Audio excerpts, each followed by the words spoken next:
Good morning, Sava here from Football Heritage TV. Happy Bank Holiday Monday to everybody. The season has finished.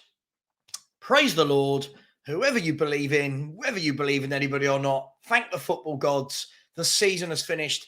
What an utter shambolic season it has been from start to finish. From the summer transfer window to the January transfer window to our away form, to Conte's performance, to Mason's performance, Cellini's performance, Eric Dyer being Eric Dyer, Ben Davis being Ben Davis, Romero and Kulu showing that they're mere mortals after every fan had them down for Ballon d'Ors. Son fell off a cliff. Harry Kane fighting the good fight all by himself. Hey, we are where we are.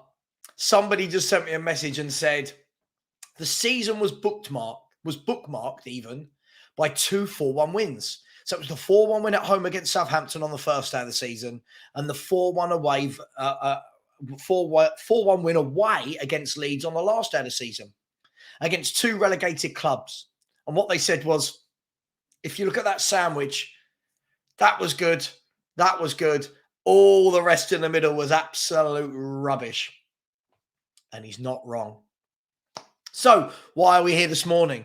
First of all, a couple of announcements. Every morning now from tomorrow, I will be doing a 10 a.m. rant show where I'll be having different fans from different Spurs YouTube channels coming on, discussing what's happening in the world of Spurs over the last 24 hours. The transfer rumours, the manager rumours, the director of football rumours. Are we going to get some stadium naming rights?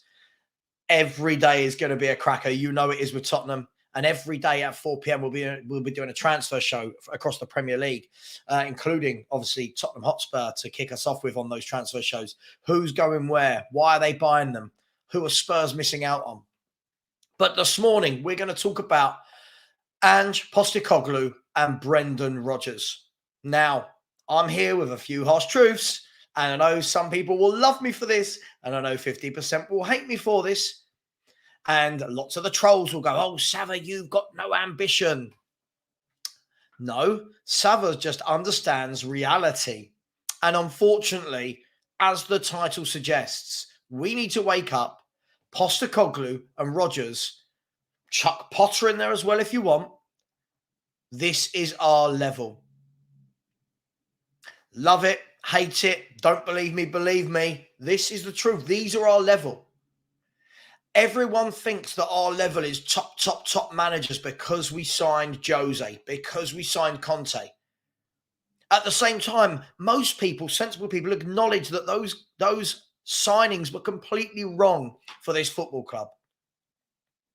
Most people acknowledge that those are managers who go to clubs that are well prepared, sprinkle some stardust.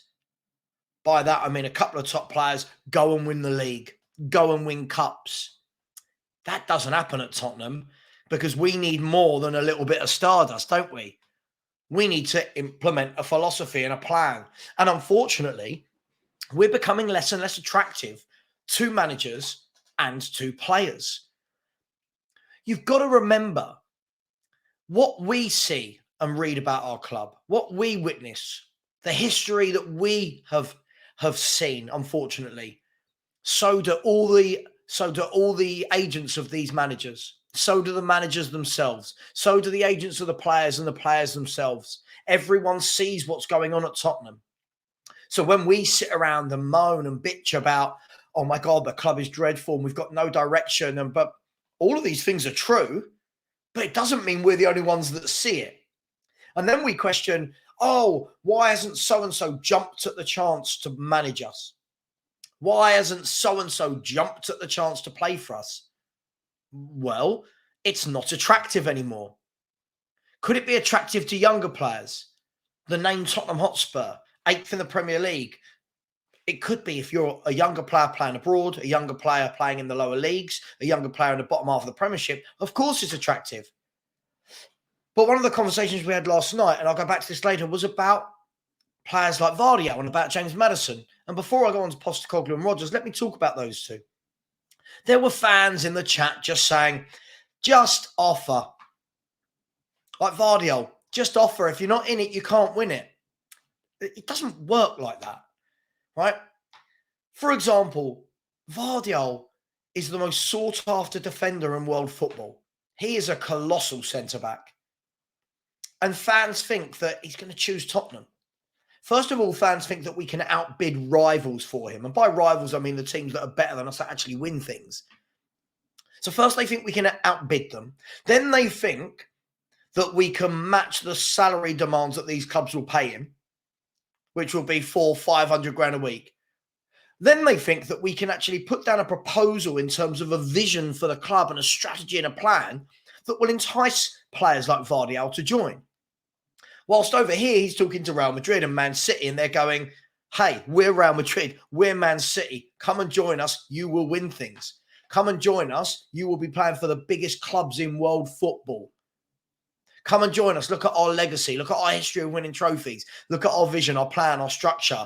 Look who else we're signing. But we think we're going to go, and Vardiol's going to say, yeah, I want to join Spurs with no manager, no director of football, no recent success, no vision, no structure, no pathway.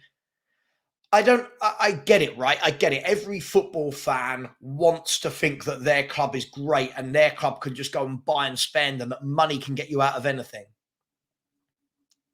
But it's not reality. It's not reality, people. For me, I've said this many times, and I know some people don't want to admit where Spurs are at the moment, and they don't want to admit the mess that Levy and Enoch have got us into.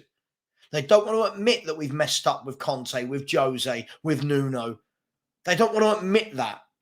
We need to get in managers that might fly below the radar, the way Pochettino did, a manager from Southampton that nobody really was calling for, I remember at the time.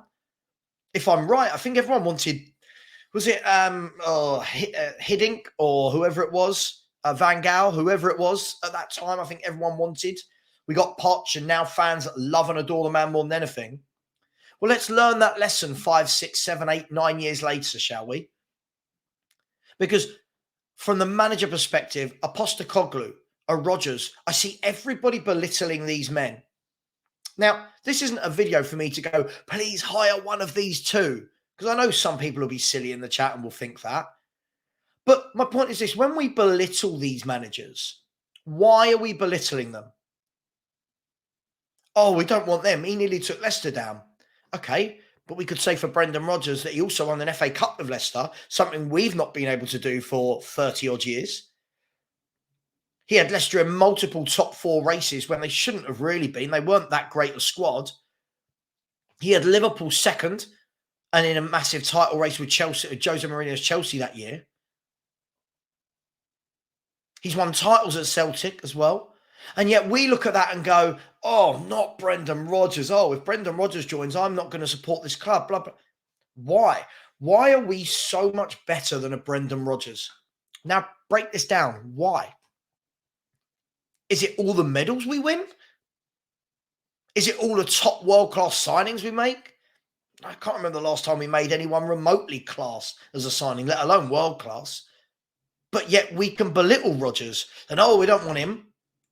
Managers have good spells and bad spells.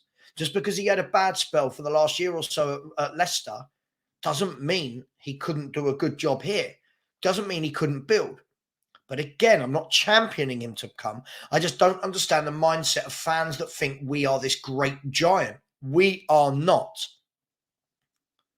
Postecoglou is another one. Now, Postecoglou, I get a little bit. I get around the sentiment around it will be, well, he's not managed in Europe's top leagues. He's managed in Australia. He's managed in Japan. He's managed in Celtic. But he has managed and won. This is a man that does play front foot attacking football. This is a man that does have a history of working with talented young players. This is a man that lots of people in the football industry talk about as having a really good knowledge of the game. Now, again, I'm not sitting there going, this is my favourite for the job. But where do we get off thinking we are so entitled? Yes, ambition. Yes, passion for the club.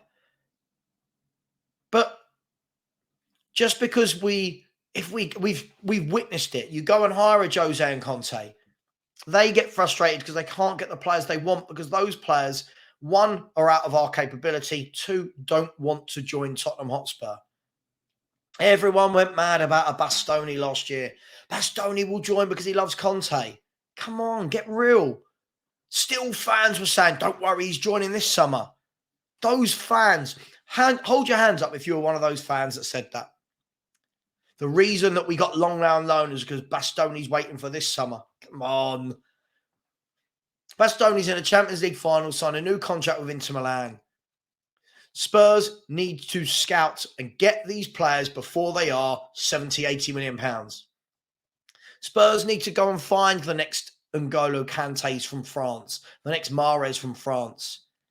We need to go and find the next Luka Modric from Croatia, the next Dimitar Berbatov from Bulgaria. I know he was playing at Germany. The next Son from Germany. We need to find these players while they're flying under the radar. This pipe dream that we're going to go and sign these top players when our club is an utter mess is so crazy. And this isn't negative. Before I get people going negative, this isn't lack of ambition. We've missed that. We missed that ship. That ship has sailed. That's what we had to do when Poch was here. Take it to the next step, and we didn't. That's what we had to do when Jose and Conte were here. We missed that ship, and now we are a very average football club with no plan, no direction, and a massively divided fan base. I'll leave it there. You get the point. But we need to start getting real about this, people. We need to stop thinking that all of these top footballers want to join a club with no plan, no direction, no director of football, no manager, and a very poor squad. It is what it is. Happy Monday to you all. Keep it real, Spurs fans. Keep it real, because we need to learn from last season. Thousands of fans I saw all over Twitter and Instagram and YouTube. What a great window. Look at the players we signed. Richarlison's class, Perisic's class, Longlay's brilliant. Spence is the next best thing. Blah, blah, blah, blah, blah. Look how it turned out. Learn. We need to learn from this. Have a good day, people. Please like, please subscribe. We're hunting down 6K. Let's do this. See you later.